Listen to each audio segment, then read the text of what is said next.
오늘이 세 번째 시간이죠. 네, 그런데 오늘 삼선 의원의 이덕수 의원이 자녀 임기를 다 마치고 후반기 의장에 당선이 됐어요. 근데 그 과정에 1차 투표, 2차 투표, 3차 투표에 가서 다수로 그 18대 16으로 그렇게 해서 당선이 돼서 이제 2년 동안 후반기 의장으로서 성남시 의회를 이끌어가고 성남시 의회를 견제를 해야 되는 막중한 임무를 갖게 됐습니다. 그 과정에서 우리 오늘 다 같이 본회의장을 지켜본 우리 그 성남데일리의 추영선 대표님 오늘 나오셨습니다. 소개를 좀 빨리빨리 하시죠. 네, 여러분 안녕하십니까. 바람을 만지기만 해도 그 바람이 어디서 왔는지 알고 있는 축풍선생 성남데일리의 추영선입니다. 네, 그리고요. 제 오른쪽에는 빡빡머리로 여전히 이름을 알리고 있습니다. 굿타임즈의 김종필 대표님 함께하고 있습니다. 네, 반갑습니다. 뉴진 스님에 이어서 사촌 동생이 바람을 일으키라고 주변에서 많은 뉴진 하고 있는 뉴진 동생이 아유, 배 방금 거리서 침범을 해요. 여튼 자, 굿타임즈의 김종필. 그래서 우리 오늘 또 카메라 세 대를 가지고 열심히 촬영을 하고 계시는 우리 감독님, 신일프레스 박준혁. 그렇죠. 박준혁 대표가 오늘 또 수고를 해주시겠다. 그리고 오늘은요 특별히 그 방청객이 한 분 오셨어요. 그래서 또 우리 이명애 성남 전월의 대표님께서 멀리서 지켜보면서 자꾸 이렇게 살살 웃고 있습니다. 그런데 이제 이 말미에 어떤 말씀을 주실지 모르겠어요. 자, 이제 시작하겠습니다. 오늘 당대표 선출된 이덕수 부대 후반기 의장님께 축하 인사를 먼저 드리면서 제일 민주당에서 이준배 당대표가 이번 선거에 어떤 역할을 했는지 상당히 궁금해요. 그래서 17대 15 이렇게 하고 무효표도 나오고 이러면서 3차까지 갔는데 그 과정을 좀 설명을 해주시죠. 제가 먼저 해도 되겠습니까? 말을 많이 하신다고 해서 감사합니다. 오늘 제 9대 후반기 의장 선출 아주 재밌었습니다. 의석수가 18대 15대 1인 상황에서 3차 투표까지 갔잖아요. 그런데 이제 1차 투표에서는 무효 투표가 나왔는데 이 득수냐, 강상래냐, 이렇게 해서 결론은 투표가 무효돼서 과반이 안 돼서 3차 투표로 갔는데요. 일단은 저는 더불어민주당 의원들이 일단은 당내 후보를 선출을 당론화해서 했다는 부분이 참 의미 있다. 야당으로서의 어떤 부분에 대해서 좀 의석수는 부족하지만 안 될 걸 알면서도 끝까지 함께 했다는 부분에 대해서 좀 공감대가 좀 갔고요.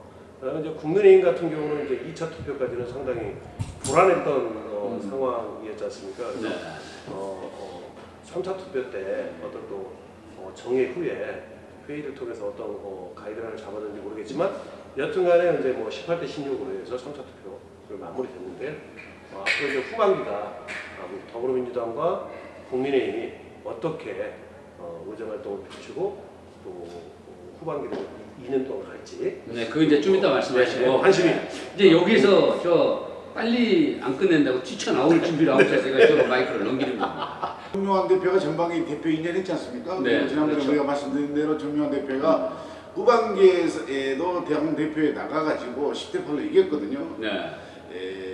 이번 의장 선출 과정을 오늘 오전에 한번 봤는데 국민의힘의 정명환 대표의 전략적인 승리다 이렇게 봐야 될 거고, 그렇죠. 민주당의 이준배 대표는 있었는데 물론 전략이 있었고 나름대로 노력을 했겠지만 정명환 대표의 전략이나 그리고 그 뒤에서 정명환 대표를 받쳐주는 다선 중진 의원의 수에 민주당이 어김없이 당했다.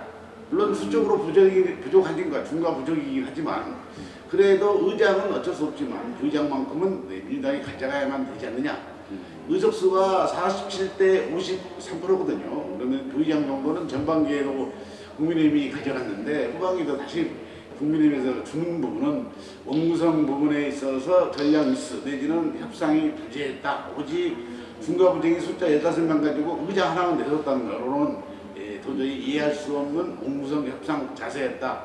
내일 상임위원장 선출하는데 이런 정도로 진행된다고 한다면 민주당의 전략은 거의 없고 그 이제 좀 이따 말씀하시고 어쨌든 결과론적으로는 오늘 의장 부의장 선거에 있어서 정명환 대표 그리고 국민의힘의 전략이 유효적절했다. 그리고 민주당은 아무 전략이 없었고 안중이 없었다. 이렇게 봐야 아무 되겠죠. 전략이 없다고 할 수는 없고. 네, 근데 이제 이게 제가 이렇게 보면은 민주당에서도 나름대로 어떤 역할을 했을 텐데 세세하게 들려오는 다른 민주당 자당 의원들한테 흘러나오는 얘기들이 있었어요. 그걸 종합적으로 해보면은 강상태 의원이 사선의 최다선 의원이에요, 성남시에서. 근데 어젯밤에 불과 12시간 남겨놓고 출마 의사를 밝혔어요. 투표를. 근데 거기에는 하나의 상징적으로 출마 의사를 밝힌 것이지 꼭 당선이 되겠다는 의지는 없었다. 그렇죠. 이렇게 좀 평가를 할 수 있을 것 같은데 어떻게 된 것 같습니까? 맞습니다. 일단 어제 그 더불어민주당이 오후 5시에 의총을 열었지 않습니까? 네네. 그래서 이제 후보라든가 이제 여러 가지 이제 회의를 했는데 거기서 이제 최종적으로 이제 당론화돼서 후보가 된 것 같습니다. 근데 이제 네. 우리 최용선 그 대표 기자님께서 말씀하신 내용에 따르면 뭐 전략이 없었다 그러는데 의석수가 부족하고 본래 아무리 전략이 있어도 안 되는 거예요. 그렇지 않습니까? 전략. 그렇죠. 그래서 일단은 저는 뭐 조금 전에 전자에도 이야기했지만 일단은 더불어민주당이 전반기와 다르게 후반기 때는 당론화를 해서 다선 의원을 의장 후보로 일단은 추대해서 내놨다는 것 자체가 중요한 거고요. 네, 거기까지 높이 네. 평가를 한다. 이제 그런 말씀이시고, 자 그러면 추 대표님, 자 보세요. 국민의힘에서 의장, 전반기에서 부의장까지 다 삭스를 했어요. 좀 전에 말씀하신 대로 상임위까지 독식을 한다. 그럼 기껏 내줘봐야 한 2개 정도 윤리 포함해서 이 정도 가져가려면 그것도 가져가기 싫어? 우리가 다 할게. 뭐 이렇게 갈 수도 있어요. 지금 하는 상황은. 그런데 여기서 제가 질문드리고자 하는 것은 자 정용환 의원이 어떠한 노림수가 있었고 그 노림수가 어떻게 통했나 이 부분을 좀 정치 구단이신 추 대표께서 좀 잘 장황하게 풀어보시죠. 알려진 대로 아까 말씀드린 대로 정용환 대표가 상반기하고 후반기도 대표를 했지 않습니까? 그리고 4월 말에 이덕수 의장이 보궐선거로 의장이 됐거든요. 네. 의장 되고 나서 바로 그 다음날 해외 연수를 갔어요. 근데 공교롭게도 운이겠지만 정용환, 그다음에 이덕수 의장, 그리고 안강민 의장 지금까지 국민의힘을 이끌었던 3인 중진 의원이지 않습니까? 이분들이 다 해외를 갔어요. 갔다 오고 나서 일주일 있다가 안광님이 삼선이 아니고 아니 중진이라고요. 삼선이라고 그래요. 중진 맞고 도시건설 위원장이지 않습니까? 예. 그리고 나서 일주일 만에 이제 전체 의원이 또 제주도 연설을 갔어요. 네. 그래서 3인이 뭔가 그림을 그리고 있었는데 네. 그리고 어제 오후에 당내 의장 경선에서 사실은 이덕수 의원 10표, 그다음에 안강미 의원이 8표, 10대 8이 나왔거든요. 네. 그런 상황에서 이제 그 상태에서는 정명환 의원이 중립을 지켰다고 보이는데 과연 노림수는 부의장하고 예를 들어서 상임위원장, 노무성 그런 부분에 대해서 제가 알기로는 양당 대표가 상견례를 한 번밖에 안 했어요. 그리고 운구성 협상을 안 했어요. 근데 그런 상태에서 오늘 본회의에 들어갔다는 게 민주당의 미스였다. 이런 이야기고 전략적으로 의장, 부의장, 상임위원장 구성을 어떻게 할 것인가에 대해서 일괄적으로 타결된 다음에 의장, 부의장을 뽑았으면 의장은 국민의힘에서 당연히 하겠지만 부의장은 민주당에서 할 수밖에 없는 상황임에도 불구하고 전략 부재로 인해서 의장 뽑고 나서 그 다음에 상임위원장 원구성 협상을 한다. 역대로 지난 30년 동안 원구성은 안 돼. 원구성 협상이 제대로 안 된 상태에서 이렇게 뽑은 게 그렇게 몇 차례 안 되거든요. 그래서 이제 우리 앵커님 말씀하신 대로 상임위원장 선거를 내일 하는데 모르겠습니다. 이제 민주당에서 오늘 그 부의장 선출할 때는 다 퇴장을 했지 않습니까? 그리고 18명 국민의힘만 모여가지고 만장일치로 18명 득표를 한 안강림 의장 경선에서 당내 의장 경선에서 떨어졌던 안강림 도시건설 위원장이 부의장에 당선이 됐거든요.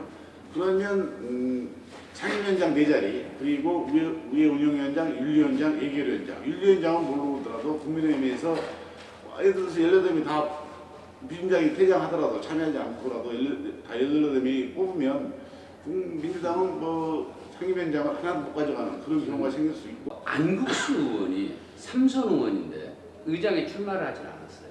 그렇죠? 당대표에 출마했죠. 당대표에 출마하고 그런 것들이 어떻게 보면요. 그래 당대표가 안 됐잖아요. 그렇죠. 그런데 이것들이 어떠한 노림수가 있었느냐는 거죠. 이게 눈에 보이지 않는 그런 노림수가 그게 그 노림수가 당내에서 노림수가 아니고 상대당인 더불어민주당에 대한 노림수거든요. 우리가 이렇게 간다고 해서 거기에 대한 혼란을 가져오게 만들어서 그 다음에 본회의장에서 뚝딱뚝딱 해가지고서는 다 독식하는 그 부분이, 그런 형태가 됐는데. 그 부분이 이런 거예요. 양수 의원이 당대표 지난번에 나갔다가 정종환 의원한테 그때도 10대 8로 졌거든요. 네. 그런 과정은 이제 양국수도 삼선이긴 한데 애초에 이미 4개 지원장, 4개 당협위원장들, 시의원들 얼마 전에 아침에 뭔 밥을 먹었는지 모르겠지만 김밥 먹었나? 밥을 먹었거든요. 그때 양국수 의원이 나는 당을 내서 안 나가겠다. 선당 후사다. 그 자리에서 밝혔어요. 공식적으로. 민주당의 단일 대우의 그 부분이 너무 시기가 늦었다. 아니면 어제 했다고 한다면 의장 선거 부분을 7월달로 미뤘어야 되는데 바로 그 다음날 했기 때문에 그럴 만한 시간이 없었다. 이렇게 봐야 되겠죠. 그럴 의지가 민주당에는 없었다. 그렇죠. 그리고 따라서 전략적 부재였다. 그래서 총체적으로 민주당은 이번 선거에서는 아무런 역할을 못했다. 그러니까 그런 민주당이 얘기예요. 그런 너무 그렇게 민주당이 그런 의지를 가지고 있는 당대표 선거를 지난번 했을 때 8대 7로 이준배 의원이 선경을 누르고 이겼거든요. 이긴 이준배 대표 지금 우리가 말하는 당권파에서는 그럴 의지가 전혀 없는 상태에서 자연스럽게 이렇게 하면서 뭔가 이득을 취할 수 있지 않았느냐 이렇게 보이고, 사실은 부의장도 내적으로는 들리는 말에 의하면 제3자를 이미 지정하면서 그 사람을 부의장을 시키려고 하는 분위기에 휩쓸려서 그렇게 할 수 있었는데, 그렇죠. 그것을 민주당의 의원들이 반대하고 오로지 그러면 우리는 중간부정이지만 의장을 한번 내서보자. 아니 이제 상임위원장 거기에서 이제 이런 얘기까지 이렇게 흘러났어요. 뭐 전에 들리는 얘기니까 우리가 해도 돼요. 전에 들은 얘기예요. 다. 그런데 거기에서는 뭐 특정 인물을 부의장을 시키기 위해서 사전에 우리가 합의해서 그냥 추대로 가자는 얘기까지 나왔다. 이제 그런 얘기가 있었어요. 그러면은 이미 뭐 전의를 상실한 거예요. 이게 반란이 일어나는군요. 최영길 때부터 시작됐잖아요. 최영길 의장 때부터 시작하면서 그때부터요. 정말 모사꾼이 있어야 돼요. 전략가가. 그때는 김영우 의원이 다 알아서 했던 거고. 그렇게 상대당에서 한 사람을 끌어오는 게 누구예요? 그때 뭐 독수리 오남매 아시잖아요. 네. 알죠? 오남매 사건. 독수리 오남매 사건이 지금 장본인도 한 사람 들어와 있어요. 성남시구에. 그런데 이제 그분들의 역할이 그렇게 있었기 때문에 그런 것들이 본회의장에서 뒤집어지고, 그것이 사전에 완벽한 시나리오가 짜여져 있었어요. 그때 제가 밥을 같이 최 의장하고 먹었는데 거기서 전화 받고 네 오후 2시에 입장합니다. 오케이. 그래서 들어가서 1차 전지 끝낸 거거든요. 그 뒤에 그 다음에 김유석 의원이나 뭐 그렇게 다 역대 반란을 일으키면서 좀 파란을 일으켰던 의장 당선자들은요 다 그런 식으로 사전에 각본에 의해서 이거 이루어졌단 말이에요. 근데 이번엔 그런 각본이 전략이 없었다. 이게 지금 우리 추 대표님의 만 느끼는 게 아니고 저도 느끼고. 그게 느끼는 게 아니고 지금 이제 확실하게 취재를 한 건데, 민주당의 당대표 측에서 왜 강상태 의원을 이쪽에 당원에서 수적으로 부족함에도 불구하고 의장 후보를 냈느냐. 결국은 그게 좀 전에 말씀드린 앵커님 말씀하신 대로 당권파에서 뭔가 모종의 자기들만의 이해득실을 따져가지고 액션을 하려는 것을 막기 위해서, 그러면 우리도 의장 후보를 내자 그러면서 다른 부분에 대해서는 전혀 개의치 않는다. 추 대표님 잠깐만요. 한 거예요. 간다고 그래요 지금. 못 살려고 찜 싸려고 그래. 찜 싸. 저 집사하고 말씀하세요. 뭐 내가 뭐 할 이야기를 혼자 다 해버려. 그러니까 우리 추영선 대표 기자님이 민주당 의원들하고 술도 자주 먹고 점심도 자주 먹는 걸로 알고 있어요. 저한테도 좀 발언할 수 있는 기회를 주세요. 빨리 하세요. 혼자서 그냥 뭐 양쪽가리를 악은 건 아니고 아니 하시는 그러니까 내가 할 이야기를 다 해버리니까 내가 할 이야기 없잖아. 리바이벌밖에 안 되잖아. 자 하세요. 우리 우리 추대표님께서는 뭐 전략이 없다 어쩐다 뭐 강성경들이 뭐 의장 후보로 당선되놓고 상임위는 별 관심이 없다 그러는데 그 사실상 그런 부분은 아닌 것 같고요. 야당이면 야당답게 안 되더라도 의장 후보 그리고 그 성남시의회 34명 중에 제일 다선 의원의 연장자잖아요. 그럼 야당의 그 다선 의원을 후보를 안 냈고 뭐 협치 조율을 해가지고 이렇게 의장 선거라든가 부의장 선거 이걸 한다는 건 좀 야당으로서의 어떤 명분은 사실상 없다고 저는 생각합니다. 그리고 이제 나머지 부분에 이제 부의장 같은 경우도 좀 의외의 변수였다라고 아니 그 생각하는데 부분은요. 잠깐만요. 네. 그 부분은요. 네. 조금 정정해야 될 부분이 네. 우리 추 대표께서 추 기자께서 네. 그거 그렇다는 게 아니고 이거에 대한 부의장이나 상임위 매석하는 게 원구성에 관한 것이 합의를 이끌어내기 전에는 그러니까 의장 후보를 내지 그렇죠. 말자는 게 아니고 그거 이전에 협의를 이끌어낼 수 있는 그런 전략이 필요했다 그런 얘기였잖아요. 그죠? 그런데 그렇죠. 그 전략이 없었다는 거예요. 그리고 그냥 들어와서 투표하고 그리고서 마는 거잖아요. 그럼 그게 안 짜여지면은 오늘 25, 26, 27일까지예요. 네. 이게 임시회가. 네. 그럼 이제 3일이나 있는데 그 오늘 안 해도 의장 선거를 안 해도 되는 네. 그런 상황이거든요. 그렇죠. 7월에 네. 해도 되죠. 네, 그런데 그런 전략을 가지고 좀 압박도 하고 그러면은 국민의힘에서 단독 수집해가지고 할 수 있는 여건이 안 되잖아요. 물론 여건은 될 수 있겠지만, 되죠. 네. 되지만 그렇지만 도의적인 부분이라든가 그렇죠. 그렇죠. 여기 보듯이 네. 소통하고 화합하는 의회가 네. 의회 구현을 위한다고 저렇게 지금 이 캐치표를 해놨는데 그렇게는 못 갈 거고 네. 눈이 보는 눈이 많으니까 그렇죠. 그러니까 그거를 민주당에서 이끌어내야 되는데 그런 부분이 부족했다. 부의장 몫으로 해서 뭐 거론되는 인물도 민주당 쪽에 있었고 그런 이야기도 이제 알려지고 있었잖아요. 근데 네. 실질적으로 부의장 뭐 국민이 가져가도 뭐 별 문제 없습니다. 왜 의장도 어차피 못 하는데 뭐 부의장 가져가면 어떻습니까? 그런 식으로 말하면 안 돼요. 근데 그렇지만 아니 그거는 좀 이제 제 생각이니까 그렇지만은 이제 상임이나 특별위 같은 경우는 의석수에 맞게 잘 조율을 해야 되겠죠. 네. 그 부분을 하지 않고 일방적으로 한다. 그러면 이것도 뭐 과반수 이상을 가지고 있는 여당의 어떻게 보면 횡포지 않냐. 이제 그런 부분을 이제 어떤 결과가 나올지 모르겠지만 잘 조율해서 상임위 위원장 구성이라든가 특위 위원장 구성 부분에 있어서 종합적으로 좀 잘 할 수 있을 거라고 저는 판단됩니다. 네, 여튼 아무튼 간에 과정은 어떻든 간에 오늘 결론은 이덕수 의장이 네. 이제 부대 후반기 의장으로 당선이 돼서 2년 동안 이끌어가고 네. 그다음에 거기 보좌에서 그다음에 누구예요? 안광림 의원이 부의장에 당선이 됐어요. 네. 뭐 민주당이 투표에 참여했든 안 했든 뭐 결과니까 그렇죠. 방망이 두드려서 이제부터는 의장 부의장이 국민의힘에서 가지고 가잖아요. 그렇죠. 그렇게 하면서 자 이제 남은 것이 아까 우리 그 추 대표께서 말씀하신 대로 상임위 배정인데 그럼 전방위처럼 국민의힘에서는 주요 상임위 문화복지 도시건설위를 가져갈 것이고 예결위를 가져갈 것이고 운영위를 가져갈 것으로 예측이 됩니다.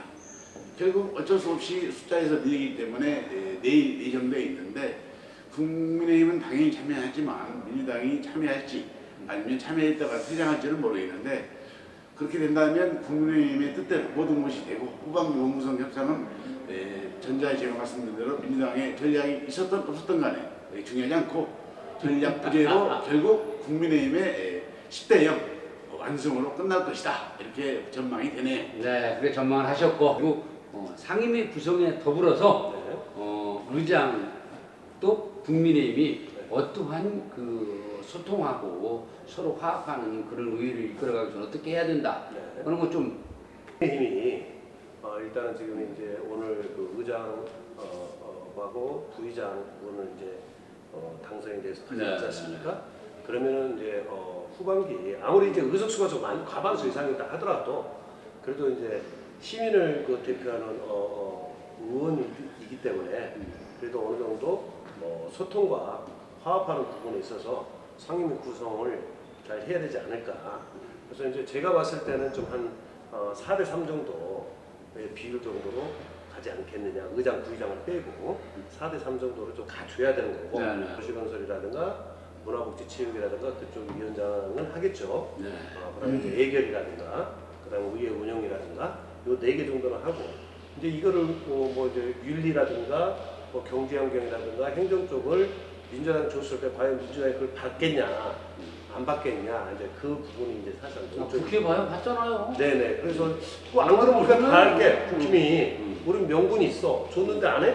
그럼 우리가 다 할게라고 하는 그런 명분이 있기 때문에 민주당에서는 그 부분에 대해서도 좀 수용하지 않겠느냐. 아무튼 상임위 네. 구성하는데 본회의장에 들어와서 그렇죠. 같이 참여를 해서 만들어 예. 가야 된다 네. 그런 말씀이신 것이죠? 네네. 그렇죠. 그리고 뭐 이제 오늘 그 이덕수 의장이 이제 후반기 의장을 뵀는데요. 얼마 전에 또 이제 보도자를 보냈지 않습니까? 소통하는 의회를 만들겠다. 그래서 의장실도 개방하겠다. 어느 사람이든 다 와볼 수 있게끔 하고 6층 같은 경우도 이제 인포메이션 같은 경우도 좀 이제 안내 직원들을 놓고 네. 좀 지금 어디서 있었어요? 그 원래 아니 그 전에 이제 문 유리문 닫아놨다고요? 6층은 이제 없었는데 그래서 일단은 뭐 후반기 때도 그런 의지 부분을 가지고 소통하고 화합하는 의회를 좀 만들 수 있으면 좋겠다라는 그래서 이제 야당의 의견도 좀 수렴하고 네. 그래서 어떤 여당의 의견도 수렴해서 좀 중립적인 입장에서 좀 잘 의회를 좀 이끌어갔으면 좋겠다라는 게 제 바람입니다. 네. 아니, 우리 추 대표님 말씀하신 네. 게 조금 더 붙이면 네, 네. 민주당에서 지금 말씀하신 대로 제가 계속 이야기하는 중요 상임위 4개 그리고 예결위 운영이 윤리가 남았는데 전반기처럼 2개 주요 상임위인 행정이나 경제 그리고 예결위나 운영위를 민주당에서 가져가지 못한다고 하는 상황이 발생하면 협상을 해봐야 되겠지만 민주당이 그렇게 주장하겠죠. 근데 국민의힘에서 그걸 안 준다고 한다면 협상이 결렬되고 국민의힘이 주요 상임위 2개 예결위원장, 운영위원장을 가져가면 민주당은 주요 상임위 4개 그리고 윤리밖에 없는 거예요. 그러면 민주당의 당대표가 어떻게 되냐. 전략 부재했기 때문에 당대표 이 회의만이 돼야 되는 거예요? 문제에 대한 한해간이 이제 이야기가 나오는 일이 거예요. 커집니다. 이게 커지는 거예요. 그렇기 때문에 그러면 협상이 내일 어떻게 진행될지 한 달짜리 당대표도 안 되네. 문제가 생기는 거예요. 그래서 민주당의 전략이 어떠냐는 봐야 되겠지만 굉장히 곤란한 게 빠져 있고 끌려가는 대로 갈 수밖에 없는 입장이다. 그러면 이 당 대표의 지도력 이런 부분이 문제가 생기는 그런 상황이 생기는 거예요. 흔들릴 수도 있다. 그럼요. 네. 협상이 위치가. 부재라는 겁니까 그러면? 협상? 협상에도 안 들어준다는 거죠. 국민의힘에서. 그렇죠. 아니 이제 그러니까 이번 선거에서 이제 후반기 원구성에 관해서 그러니까 이제 말씀하신 대로 협상력이나 어떤 그런 대안을 제시해 주지 못했다는 거죠. 일괄 타결하고 의장 부의장 뽑으면서 그리고 7월 달에도 원구성을 했어도 되는데 그걸 일찍이 서둘러서 이렇게 하면서 그냥 기부합한 형태가 돼버렸다는 얘기 아닙니까? 제 말이 그 말이에요. 네. 뭐 하여튼 우여곡절 끝에 아무튼 옛날에 간에 말씀드린 18대 16이면 18이면 과반수가 엄청나게 국회처럼 80명은 차이가 나는 게 아니고 딱 10명인데 딱 18명이 과반수가 커트라인. 그러기 때문에 일괄 타결이 가능했다 그 얘기예요. 네. 성남시를 성남 시민을 대표하는 성남시 의회가 네. 잘 해야 그래야 성남 시민이 행복한 거예요. 그렇죠? 그렇죠. 네. 그러기 위해서는 이번에 후반기 원구성에서 나머지 상임위가 사실상 중요한 부분이에요. 조례도 해야 되고 예산 심의도 해야 되고 이제 이게 행정사무감사도 해야 되고 이런 과정에서 공무원들의 견제하고 감시할 수 있는 그런 역할이 실질적으로 이게 의원들이 해야 되는 그런 역할이거든. 그래서 그 상임위 구성에서도 좀 더 서로 양보하고 그래서 모든 시민들이 박수를 칠 수 있는 그렇죠. 그런 원구성을 만들었으면 좋겠다라는 것이 우리들이 오늘 한 얘기에 한 가지 더 붙이면 국민의힘에서 다 가져갈 수 없는 부분이 뭐냐면 상임위에서 민주당 의원들이 3군데 정도에서 다 반대를 하면 3개 상임위는 있으나 마나예요. 모든 것이 본회의에서 해결되면 되네요. 그렇기 때문에 국민의힘도 다 사실은 가져갈 수가 없고 자기들이 의장, 부의장을 가져가기 때문에 중요한 상임위 2개나 운영위원장이나 예결위원장은 양보할 수밖에 없는 그런 상황이 닥치긴 한데 과연 그 부분을 어떻게 민주당의 전략을 세우고 국민의힘은 어떻게 대응할 것이냐 이것이 내일 관전 포인트예요. 이덕수 안광림 체제의 성남시 의회가 이제 출범을 합니다. 7월 1일이면 후반기에 이덕수 체제와 신상진 시정부와 어떠한 관계가 이루어질까라고 예단하십니까? 일단은 뭐 이제 국민의 제 생각에는 국민의힘이 이제 그 의장 후보 선출을 했잖아요. 어제 주에. 그래서 이제 10대 8로 네. 이덕수 지금 현 의장이 선출됐어요. 실질적으로 이제 집행부하고 어떤 교리적인 부분에 있어서 제가 생각했을 때는 네. 당연히 민주당이 이제 부의장을 줘야 되지 않냐. 이제 최영선 그 대표님이 말씀하시는 부분은 사실 공감을 하지만 국민의 입장에서 봤을 때는 그런 어떤 중재적인 역할 부분을 안광림 부의장이 어느 정도 컨트롤 해야 되지 않느냐라는 어떤 상황에서 부의장이 되지 않았나. 저는 그렇게 좀 개인적으로 생각합니다. 개인적으로 그렇게 생각하시는 거고 네. 제가 네. 질문을 드린 거는 네. 이 두 사람의 투톱에 국민의힘 의장단이 선출이 되면서 과연 신상진 시 정부와 얼마나 협력을 이루고 협조를 하면서 이끌어 갈 수 있겠느냐. 네. 그래서 신상진 시장이 재선 고지에 가는데 이상유무를 한번 따져볼 수도 있지 않느냐. 그런 거를 내가 질문을 드렸던 건데 네, 너무 앞서간 건가요? 그거는? 그렇죠. 좀 앞서갔죠. 그래요. 말 못하죠. 그래요?